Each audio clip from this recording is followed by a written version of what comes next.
Glissshop.com, le spécialiste des sports d'hiver, est heureux de soutenir Coup de Poudre. Glisshop est le partenaire idéal pour vous équiper de la tête aux pieds et assurer votre sécurité.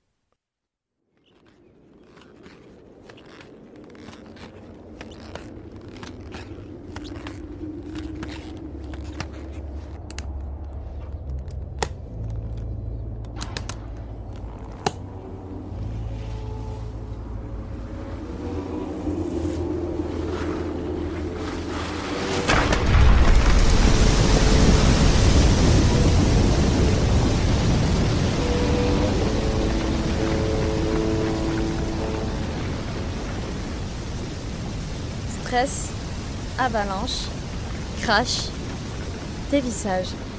Coup de poudre, le podcast qui parle accident de ski par Skieur Magazine. Bien que magnifique, la montagne reste un lieu de tous les dangers. Mais malgré cela, on continue de la grimper, de la skier, de la dévaler. On aime ce risque et l'adrénaline qu'il provoque, car on est avant tout des passionnés. Alors embarquez avec nous pendant les minutes qui vont suivre dans des récits de mésaventures à ski. Prêt à vous lancer ? Alors c'est parti !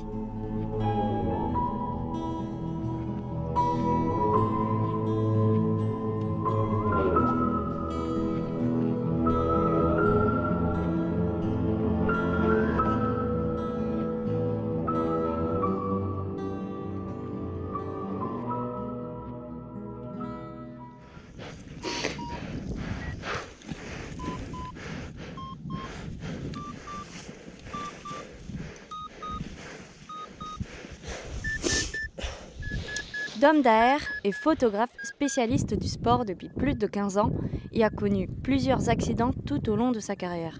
Aujourd'hui, il revient sur un secours qu'il a mis en place avec 2 skieurs professionnels lors d'un shooting il y a 8 ans à Verbier. Décembre 2012, super début de saison dans les Alpes, énormément de neige. J'en profite même, moi donc en tant que photographe, je fais même un premier sujet photo entre les Arcs et Bourg-Saint-Maurice. Les stations sont fermées, mais on monte en voiture et on descend entre les lacets de la route. C'est avec Phil Meyer et Note des radios, donc la saison commence bien. À Verbier, c'est pareil. Je fais une première journée de photos avec Phil Meyer, c'est génial. Plein de poudre, etc. Et puis en fait, on commence à se dire avec Phil que tous les mardis, on va aller faire des photos ensemble à Verbier. Parce que le mardi, c'est pas ravioli, mais ce sera poudreuse. Et puis du coup, moi j'habite, ça fait quelques années, 2-3 années que j'habite en Suisse, donc je suis exactement entre Chamonix et Verbier. Donc tu regardes la météo et le matin tu peux aller à droite ou à gauche. Et je trouve qu'à gauche c'était plutôt pas mal parce que il y avait Phil qui était sur place. J'ai un coup de téléphone de Richard Fermin et qui me dit moi aussi j'ai envie de venir faire un mardi avec Phil. Là on dit on part à 3 copains. Et on va faire des photos. Alors 3 copains pas complètement parce que c'est quand même 2 gros à l'époque, c'est les 2 gros riders en vue. Ils sont tous les 2 chez Red Bull. On dit on va faire du bon ski, on va peut-être faire 2-3 photos vendables et en tout cas on va pouvoir remplir les pages de Skieur Magazine. Donc Rich vient dormir à la maison, on part super tôt le matin. En fait on n'est pas un mardi, mais on est un mercredi. On est le mercredi 19 décembre 2012. Tout simplement parce que le mardi, c'était la tempête. C'était la tempête, donc on ne pouvait pas aller rider. On arrive à Verbier excité. Je sais pas ce que fait Rich, mais il a un truc super important à faire et nous, on n'a pas du tout le temps de l'attendre avec Phil. Donc on prend la première cabine et lui va bricoler.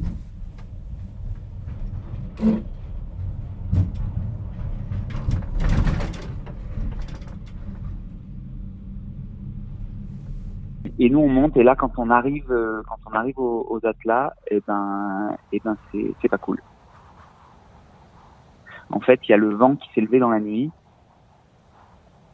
et c'est carton de vent. Donc il a neigé énormément et et là on se dit on va rester sur les pistes en fait.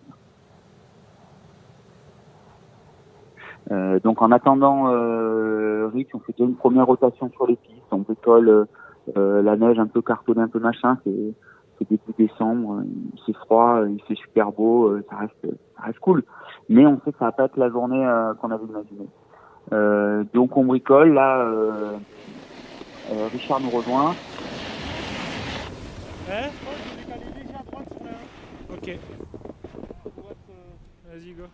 Et on se dit, bah tiens, là, sous le télésiège, il y a un petit rocher, vous allez sauter à deux, puis après, une petite courbe à faire là-bas, il y a un ombre et lumière sympa.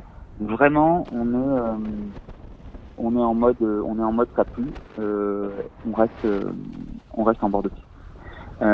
Et là, en fait, Phil connaît particulièrement bien Verbier. Moi, je connais un petit peu aussi parce que à force d'avoir pas mal bourlingué avec lui dans cette station, et donc on regarde leurs pistes de loin. Et on se dit, ce serait chouette de faire ça, mais ce serait chouette de faire ça, mais ça pue.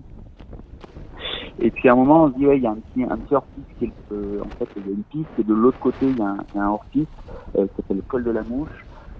Par contre, on va pas se jeter dedans depuis le haut de l'itinéraire, mais on va plutôt traverser par la piste, aller au bord des jalons, et puis regarder à quoi ressemble la face. En fait, ce col de la Mouche peut se faire en deux fois, donc soit par le haut, soit on coupe en bas de piste, et puis là, on rentre direct dans la forêt. Donc, et là, on se dit, bah, les conditions sont pourries, mais là, ça va, il y a le moins de vent dans la forêt. Peut-être qu'on peut rentrer, faire la fin de l'ortie dans la forêt et trouver toujours 2-3 cailloux à aller sauter là-bas, c'est sympa. Et puis là, on arrive et on hallucine. On voit des mecs posés en bas de la face, en train de tailler un kicker. Carrément, quoi, sous la face. Et là, on se dit, les gars, mais ils sont ouf, quoi. Et puis en fait, là, on regarde un peu mieux, et en fait, ils sont pas du tout en train de tailler un kicker. Ils ont les pelles à la main, ils courent dans tous les sens, et c'est tout fracturé autour d'eux, quoi, et au-dessus d'eux. Et là, on se dit, bon, ben voilà, c'est la merde. C'est la merde, il y a eu un accident.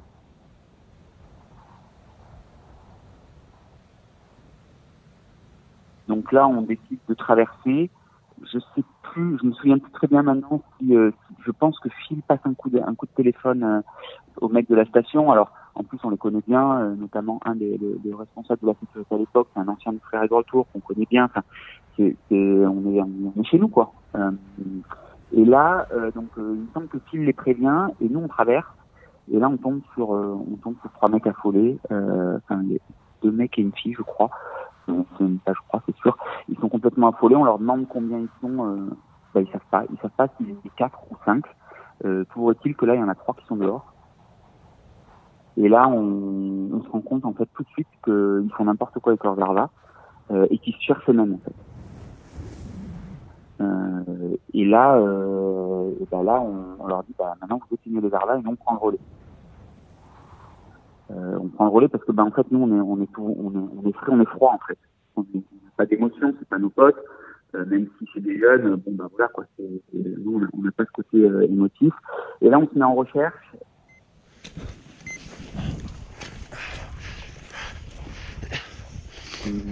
Il me semble que c'est Phil qui prend le lead et qui dit OK comme ça. Ce qui nous paraît assez normal d'ailleurs parce que c'est sa station, en fait, il la connaît par cœur. Donc on se met à chercher. Et là, on chope le beat en fait tout de suite. On va dessus.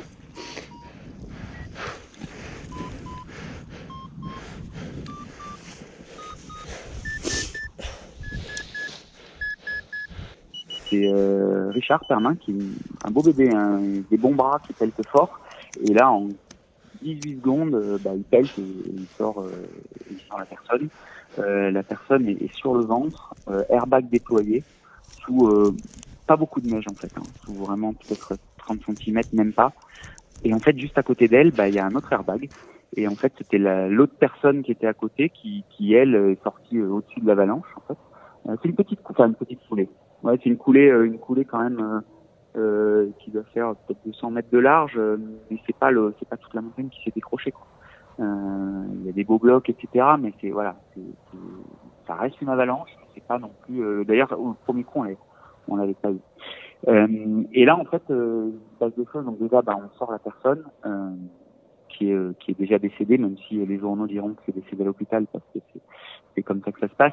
Et en fait, ce qui s'est passé tout simplement, c'est que au bout d'un moment,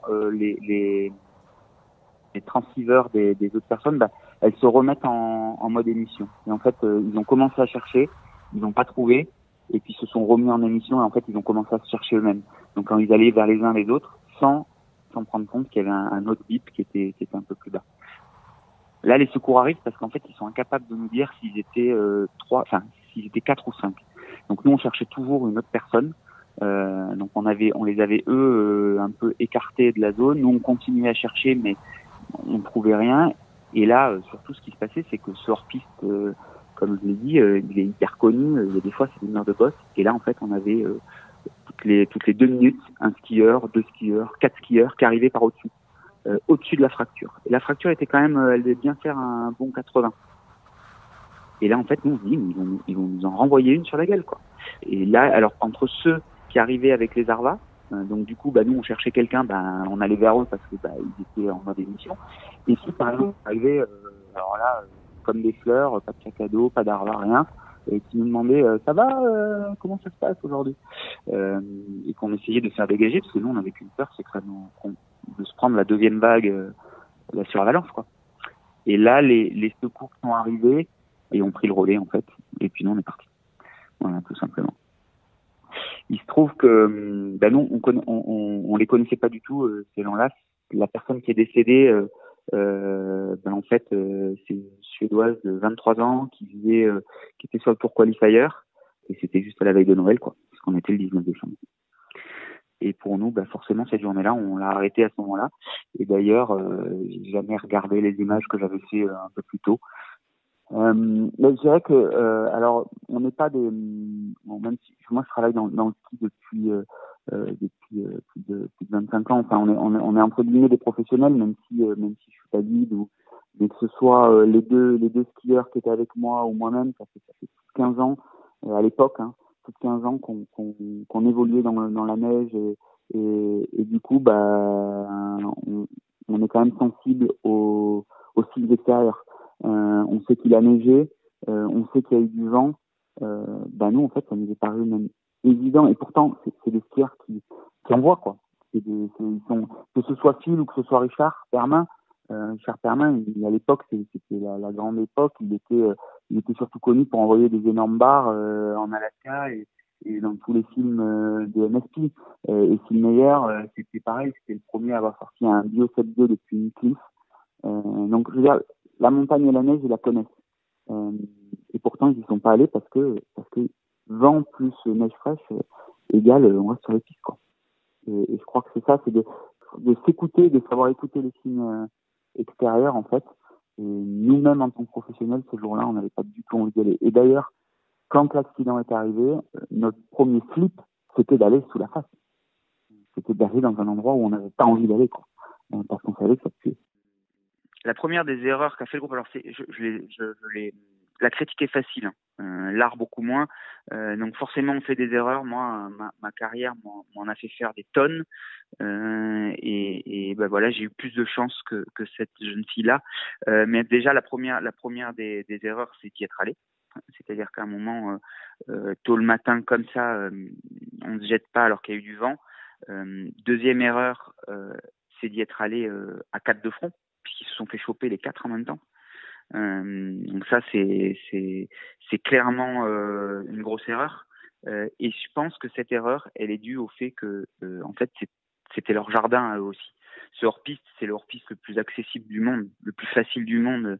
Tu sors de la cabine, tu descends un peu la piste, tu traverses un bout, puis c'est là et puis tu retombes sur la piste, quoi. C'est vraiment un hors-piste. Il y avait nous quand à la fin du secours, c'était devenu un mur de boss. C'est-à-dire que eux sont arrivés les premiers et le temps que le secours se finisse, c'était devenu un mur de boss. Il y a peut-être 100 personnes qui nous sont skiées au-dessus. Donc voilà, c'est pas parce qu'on connaît que les conditions elles vont être bonnes. Et ça, je crois que c'est vraiment quelque chose. Alors quand on connaît pas, le danger peut être encore plus grand parce qu'on ne sait pas où on va, on peut se tromper d'itinéraire. Mais la première chose, c'est que c'est pas parce qu'on connaît, qu'on a l'habitude de skier là, que la neige elle va toujours être bonne. Ensuite de ça, je pense que savoir utiliser c'est bête, hein, mais savoir utiliser son matériel, le connaître par cœur. Là, ils sont tout simplement déjà pas fait ce qu'il fallait en termes d'organisation. comment est-ce qu'on s'organise? Voilà, il y a un accident, il y a un leader à prendre, il y a un protocole à faire, et puis savoir utiliser le matériel, parce qu'en fait, ils savaient pas qu'ils allaient se remettre en recherche, ou est-ce qu'ils se sont même pas mis? Est-ce qu'il y en a un qui a dit non, moi je me mets pas en recherche, je reste en émission? Enfin, on sait pas vraiment, hein. Mais en tout cas, c'est utiliser son matériel, savoir comment utiliser la zone. Ouais, nous c'est vrai que c'est facile à dire parce que nous on est arrivé en n'ayant aucune pression émotionnelle. Si un accident, ça fait toujours flipper parce qu'on sait que potentiellement ça va pas être cool ce qu'on va trouver. Et puis eux ils étaient sous le choc en fait. Ils étaient vraiment sous le choc puisqu'ils se souvenaient même plus de combien ils étaient. Je pense qu'ils se sont fait bien retourner. Donc voilà. Ouais, je pense que c'est vraiment savoir utiliser son matériel, savoir aussi s'organiser. Je pense que c'est hyper important de donner un leader et de laisser le leader gérer ça. Nous, ça a été assez simple. Moi, j'ai eu pas mal d'accidents dans ma vie. Du coup, j'avais pas forcément envie d'aller sur la victime. Du coup, j'ai géré d'autres choses, la recherche du premier bip, etc. Phil, qui connaissait bien l'endroit, a fait le coup de téléphone. Plus c'est lui qui a organisé, et Richard qui est taillé comme un boxeur, c'est lui qui a pelleté. En fait, c'était assez logique, et il a pelleté en premier, mais après pareil, tout de suite on a pris le relais en essayant d'avoir des temps très courts, de pelleter très vite pour pas s'épuiser. Enfin, tout ça c'est une organisation en fait qu'il faut apprendre, et il faut pas en faire l'économie. Je sais qu'il y a certains, ça, tout le monde s'entraîne tout le temps en fait, tous les ans. Même les meilleurs riders, même les guides, tout le monde s'entraîne, et en fait, ça paraît bête, mais il faut le faire. Retrouvez le meilleur du ski sur Skieur Magazine en kiosque dès le mois d'octobre ou dès à présent sur notre site internet skieur.com et sur notre application App Store et Google Play. Rendez-vous également sur le site de notre partenaire Glisse Shop, l'enseigne de référence des amoureux de la glisse, l'expertise, le choix et le conseil. C'était Coup de Poudre, un podcast proposé par Skieur Magazine.